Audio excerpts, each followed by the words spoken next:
वहीं देखेंगे तो WHO जो है चीन को कोरोना फैलाने के आरोप में पूरी तरह से एक तरह से क्लीन चिट देता हुआ दिख रहा है। इसने कह रहा है, WHO का कहना है कि कोई 100% प्रूफ नहीं मिला है कि ये वुहान से के लैब से ही चालू हुआ है। तो भाई साहब सीधे कह दो ना कि तुम मिले हुए हो, बाकी लोग को पागल समझते हो का ट्रेडोस कहीं का। अमेरिका हालांकि ट्रंप WHO से बाहर ही हो गए थे, लेकिन बाइडेन आएंगे तो WHO में शामिल हो जाएंगे। आने वाले वक्त में चीन अपनी छवि को इस तरह कर लेगा कि भैया हमारे पास भी तो कोरोना बाहर से ही आया था।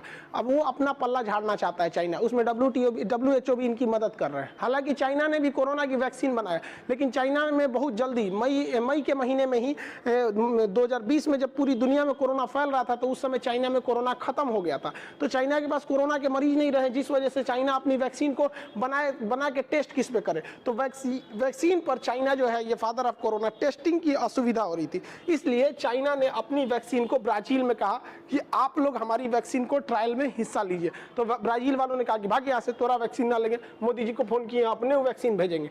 तो चाइना वाले वैक्सीन ट्रायल कहाँ से करेंगे, तो पाकिस्तान के लोगों पे ट्रायल कर रहे हैं सब, और वो भी पाकिस्तान वहाँ से गया है और 5 लाख वैक्सीन लेके आया है। अरे भाई साहब इमरान खान, आपको समझ में नहीं आ रहा है, ये वैक्सीन नहीं है, 5 लाख उठा के लेके आ गए हैं, अभी वो ट्रायल में है, ये अपने लोगों पे वैक्सीन लगवाएंगे। अब सफल हो गया तो आप समझिए, आप सफल हो गया तो चाइना का वाह वाह वाह वाह होगा, असफल हुआ तो भाई साहब लोग अब क्या करना है, आधा वैक्सीन तो इनके परिवार में खप जाएगा। पहली पत्नी, दूसर की, तीसर की, नया है यहाँ पे तीसर की, आधा तो इन्हीं लोग में खप जाएगा। तो ये चाइना वैक्सीन अभी परीक्षण करने जा रहा है पाकिस्तान पे। भाई क्या दिन आ गया है भाई पाकिस्तान के लोग, आप लोग तो अभी बम बारूद की दुनिया से निकलिए। वैक्सीन भी बहुत अच्छा चीज होता है, इस सब पे भी रिसर्च कीजिए। आप लोग तो अभी वो मुर्गा लड़ा रहा है लोग। वहीं भारत ने पूरी दुनिया में 100 से ज्यादा देशों को कोरोना की वैक्सीन सप्लाई करने में लगा हुआ है। नेपाल को 10 लाख वैक्सीन दिया गया है, बांग्लादेश को 20 लाख वैक्सीन दिया गया है। जो कनाडा जो था खालिस्तान के बात कर रहा था कि हमारे यहाँ खालिस्तान का समर्थन कर रहा था, अभी इहो जस्टिन ट्रूडो साहब मोदी जी से कह रहे हैं कि वैक्सीन में भेज न दीजिए, हमारे यहाँ बहुत दिक्कत है यहाँ पर। तो भारत ने भी दरिया दिली दिखाई है, इन्हें भी वैक्सीन दिया गया है। दुनिया में सबसे ज्यादा लगभग 100 देशों को भारत है वैक्सीन को प्रोवाइड करा रहा है, और बहुत दूर तक वैक्सीन प्रोवाइड करा है। कैरेबियाई देश में हम आपको बताए थे कि यहाँ एक हिस्पेनियोला नाम के देश द्वीप है, जिसके एक और डोमिनिकन है, दूसरी ओर हैती है। तो यहाँ से एयर इंडिया के विमान में डोमिनिकन नाम के देश पर 35,000 वैक्सीन के डोज दिए गए हैं। तो आप कहेंगे कि 35,000 डोज में क्या होगा, तो भाई साहब डोमिनिकन की जनसंख्या ही है 72,000, तो आधे लोगों को तो यहाँ पे वैक्सीन एक के बार में लग गया। एयर इंडिया की जहाज लेके पहुंच गई। देखिए यहाँ हमारा तिरंगा झंडा है, ये भारतीयों के लिए इससे बड़ी बात क्या हो सकती है कि एक वैक्सीन जब इंडिया से डोमिनिकन पहुंचा तो वहां के प्रधानमंत्री जो थे खुद एयरपोर्ट पर आए थे। देखिए अपने हाथ से निकाल रहे थे जहाज में से वैक्सीन, जल्दी जल्दी निकालिए और सबको लगाओ यहाँ पर। तो हम लोग की वैक्सीन पूरी दुनिया में जा रही है। अब चाइना को इसके लिए एक निगेटिव असर पड़ रहा है, क्योंकि लोग को पहले उम्मीद था, पहले तो चाइना से दुश्मनी है कि भाई साहब तूने पूरी दुनिया को रुला के रख दिया कोरोना वायरस को लेकर, और भारत जो है वो पूरी दुनिया में कोरोना वैक्सीन का एकदम अग्रणीय बन गया है। सभी देशों को जरूरत है भारतीय कोरोना वैक्सीन का, और हमारे यहाँ 2-2 वैक्सीन सफल है। हाँ थोड़ा बहुत उसके साइड इफेक्ट देखने को मिल रहे हैं। अब भाई लाखों वैक्सीन लग रहा है, ऐसा तो हो ही नहीं सकता कि 1-2 का साइड इफेक्ट न देखने को मिले, लेकिन बहुत बड़ा गंभीर साइड इफेक्ट अभी तक देखने को नहीं मिला है। यूरोपीय देश और अमेरिका जो है ये कोरोना वायरस को लेकर चाइना पे कुछ खासा नाराज है। ये लोग चाहते हैं कि चाइना में जो 2022 में ओलंपिक गेम होने वाला है,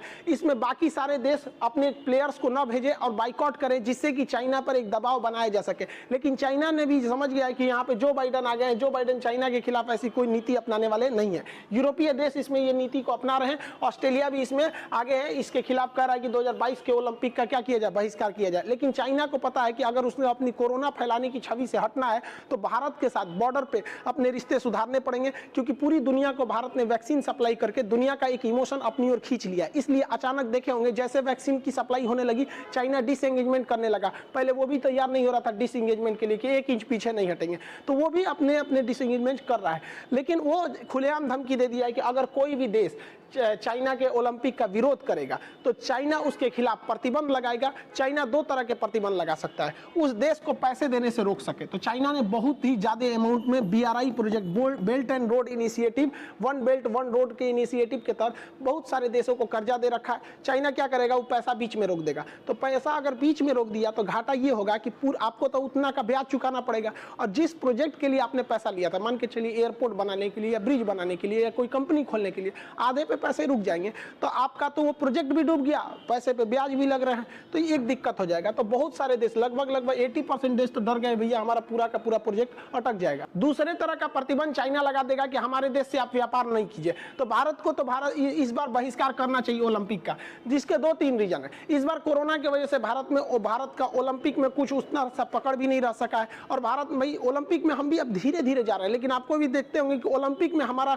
उस लेवल का अभी परफॉर्मेंस नहीं हो पाता। आगे चल के हम लोग भी उसमें सुधार करेंगे। तो भारत को तो इमीडिएटली इसका बहिष्कार करना चाहिए, क्योंकि चाइना हमारे यहाँ फंडिंग नहीं कर रहा है भैया, उसकी तो आधी कंपनी को हमने रोक रखा है, तो फंडिंग नहीं कर रहा, तो हमको इस प्रतिबंध का डर ही नहीं है। रहा बात व्यापार का, तो हमारे लिए तो भैया सबसे बड़ी आफत ये चाइना का व्यापार है। हम तो चाहते हैं कि तुम्हारा व्यापार रोक दे। वहां पे कहा जाता है ना देहात में कि रोए के रहनी तले अखिए खुदा गई, मजे आ गया। सोचो हम लोग अगर इसका बहिष्कार कर देते हैं तो एक तीर से 2 निशाना, चाइना आइसोलेट भी हो जाएगा, पूरी दुनिया में इंटरनेशनल मैटर भी बन जाएगा कि भारत दुनिया का सबसे बड़ा लोकतांत्रिक देश ओलंपिक में बाहर क्यों रहा, एक न्यूज बनेगा, इंटरनेशनल न्यूज बनेगा। दूसरा घुसियाएगा चाइना तो क्या करेगा, कहेगा हम व्यापार नहीं करेंगे, 1 नंबर मत व्यापार करो। उसके बाद भारत में भी कह देगा ठीक है मत करो, हम लोग भी अपना सेटल हो जाएंगे। जितनी कंपनी है उनको कह दिया जाएगा भाई भारत में आ जाओ, तुमको हम लोग PLI स्कीम के तहत बहुत सारा छूट देंगे। तो भारत को चाइना के प्रति इतना सॉफ्ट नीति नहीं अपनाना चाहिए। भारत तो अब एक बार एग्रेसिव हो गया ना तो एकदम लाइफ टाइम चढ़ के रहना है चाइना के ऊपर।